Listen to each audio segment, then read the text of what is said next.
नमस्कार साथियों, मैं मनीष आप सबका अपने YouTube चैनल पर हार्दिक स्वागत करता हूं। साथियों, आज हम लोग इंग्लिश में जो पढ़ रहे थे टेंस में हम लोगों ने अभी तक पढ़ा पास्ट परफेक्ट टेंस के बारे में।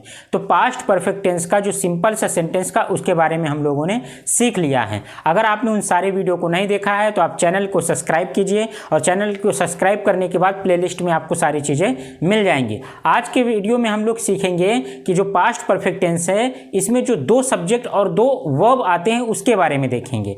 तो इसमें भी दो प्रकार के सेंटेंस बनेंगे, एक होगा जिसमें पहले शब्द आएगा और एक होगा जिसमें बाद में शब्द आएगा। तो बाद में हम लोग बाद में पढ़ेंगे, लेकिन पहले वाला हम लोग क्या कर लेते हैं, आज पढ़ लेते हैं। तो दोस्तों आइए देखते हैं उसका फार्मूला क्या बनेगा और उसके जो एग्जाम्पल होते हैं उसे हम लोग कैसे सॉल्व करते हैं। तो एक फार्मूला बनाते हैं पास्ट परफेक्ट टेंस का। जो अगला सेंटेंस है उसका फार्मूला बनेगा, सबसे पहले हमें लिखना पड़ेगा सब्जेक्ट। जो भी काम पहले होगा, सेंटेंस दिया होगा तो उसमें हम लोग पढ़ेंगे तो पता चल जाएगा ये काम पहले हो रहा है। जो काम पहले होगा सेंटेंस में उस काम को हम लोग पास्ट परफेक्ट टेंस में बनाएंगे। तो क्या बनेगा पास्ट परफेक्ट का, सब्जेक्ट प्लस हैड बनेगा और वर्ब की थर्ड फॉर्म लगेगी और इसके बाद क्या लगता है, ऑब्जेक्ट लगता है।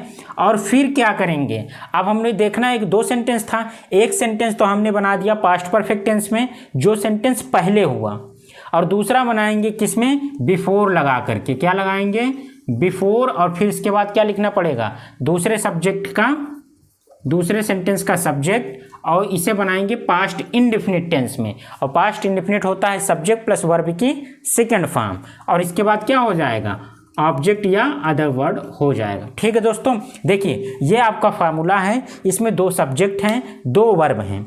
सेंटेंस एक होगा, उस सेंटेंस में पहले शब्द दिया होगा, बीच में कहीं भी पहले शब्द दिया होगा। तो उस पहले शब्द में जब हम लोग देखेंगे जो काम उसमें पहले होगा, उस सेंटेंस को, जो काम पहले होगा उस सेंटेंस को पास्ट परफेक्ट टेंस में बनाएंगे। और पास्ट परफेक्ट टेंस में कैसे बनाएंगे, सब्जेक्ट हैड वर्ब की थर्ड फॉर्म से, बिफोर लगाएंगे और फिर पास्ट इंडेफिनिट टेंस में जो काम बाद में हुआ है उसे बनाएंगे। आइए एग्जाम्पल से समझते हैं। एग्जाम्पल है, राम के आने से पहले, राम के आने से पहले सीता खाना पका चुकी थी, पका चुकी थी। देखिए ये एक सेंटेंस है, राम के आने से पहले सीता खाना पका चुकी थी। सबसे पहले अगर आपको सेंटेंस दिया जाएगा आप क्या करेंगे, पहचानेंगे, चुका था चुकी थी आ गया, ठीक है। इसके बाद देखना इसमें दो दो सब्जेक्ट है, एक है राम और एक है सीता, और इसमें देखना दो काम हो रहे हैं, एक आने का काम है, एक पकाने का काम है। तो यानी एक ही सेंटेंस में दो वर्ब हैं और दो सब्जेक्ट हैं। तो और इसमें क्या दिया है, एक शब्द दिया है जिसको हम लोग बोलते हैं पहले, ठीक है। तो अब इसे देखेंगे फिर से पढ़ करके कि इसमें काम कौन सा पहले हो रहा है। तो राम के आने से पहले, यानी अभी राम नहीं आया, राम के आने से पहले सीता खाना पका चुकी थी, यानी सीता ने खाना पहले पका लिया फिर राम आए, ठीक है। तो जो काम पहले हो गया उसे पास्ट परफेक्ट में बनाएंगे। तो ये काम पहले हुआ है, सीता खाना पका चुकी थी, तो सब्जेक्ट में कौन है, सीता है, क्योंकि यही काम पहले हुआ है। और इसे पहले लिखेंगे किस टेंस में, पास्ट परफेक्ट टेंस में, सीता। इसके बाद क्या लगाएंगे, हैड, और पकाने की इंग्लिश क्या होती है, कुक, और कौन सी फॉर्म लगेगी, थर्ड फॉर्म। तो Sita had cooked food, food मतलब भोजन या खाना। इतनी बात समझ में आई, यानी Sita had cooked food, Sita ने खाना पका लिया था या पका चुकी थी। अब बिफोर लगाएंगे, क्यों, क्योंकि लगाना है पहले की इंग्लिश। तो यहाँ क्या लिख देंगे हम लोग, बिफोर लिख देंगे, ठीक है दोस्तों, बिफोर लिखेंगे। इसके बाद देखेंगे जो काम बाद में हुआ है उसे पास्ट इंडेफिनिट टेंस में बनाएंगे। तो जो काम बाद में उसे देखते हैं, राम के आने से, तो यहाँ पे सब्जेक्ट कौन है, राम है, तो क्या लिख देंगे हम लोग, राम। ये देखिए सेंटेंस में बिफोर के बाद क्या है, राम, और राम के बाद हमें क्या लिखना है, वर्ब। वर्ब यहाँ क्या है, आना, आने की सेकंड फॉर्म कम, केम, क्या हो जाएगी, केम हो जाएगी।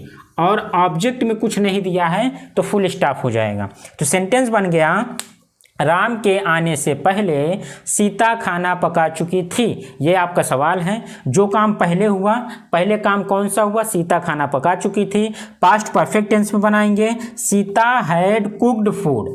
हैड क्यों लगा, पास्ट परफेक्ट टेंस में लगता है, वर्ब की थर्ड फॉर्म लगती है, ऑब्जेक्ट लिख दिया बिफोर मतलब पहले, इसके बाद सब्जेक्ट पास्ट इंडेफिनिट टेंस, और आप जानते हैं पास्ट इंडेफिनिट टेंस में सब्जेक्ट और वर्ब की सेकंड फॉर्म होती है, तो सब्जेक्ट में राम कर दिया और कम का सेकंड फॉर्म केम कर दिया, राम के आने से, बात खत्म। ठीक है दोस्तों, चीज आपको समझ में आ गई होंगी।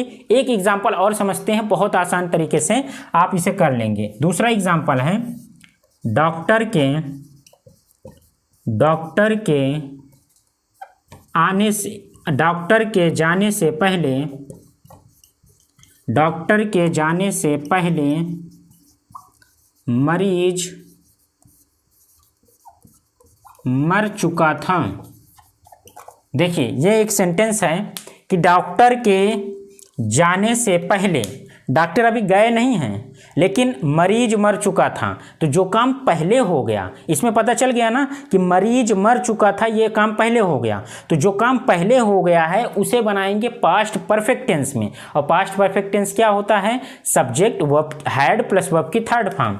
तो यहाँ पे सब्जेक्ट कौन है, मरीज, मरीज का क्या होता है, द